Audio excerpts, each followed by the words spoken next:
রাসূল পাক সাল্লাল্লাহু আলাইহি ওয়াসাল্লামের সর্বশ্রেষ্ঠ মর্যাদা। রাসূল পাক সাল্লাল্লাহু আলাইহি ওয়াসাল্লামের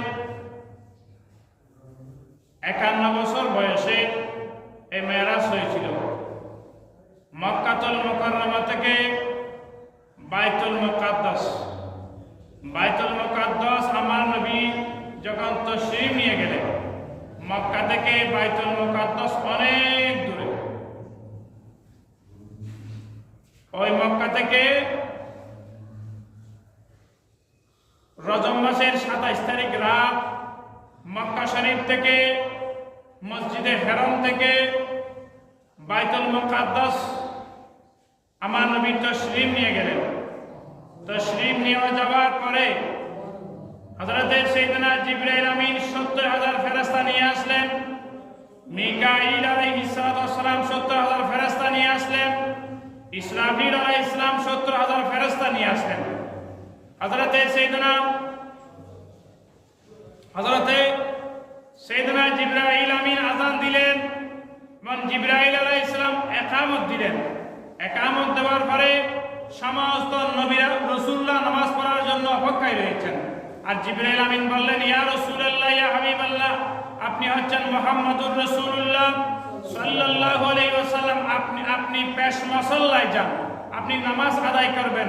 সমস্ত নবী রাসূলরা আম্বিয়া কিরামরা আজকে বাইতুল মুকাদ্দাসে আপনার পিছনে নামাজ পড়বেন, আপনি ইমাম হবেন, আর সমস্ত নবী রাসূলরা মুক্তাদি হবেন। জোরে বলি সুবহানাল্লাহ।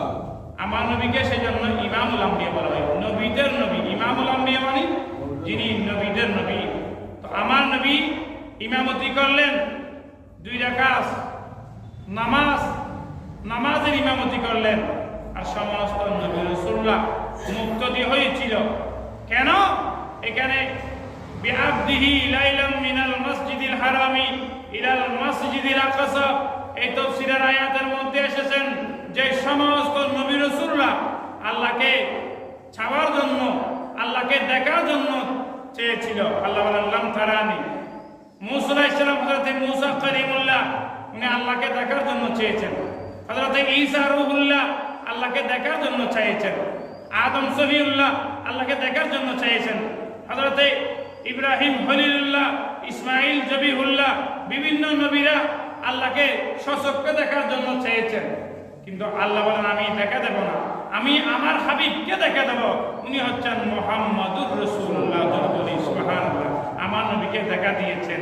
ওই দেখা দিয়েছেন ওই রাতের নাম হলো রজবের 27 তারিখ।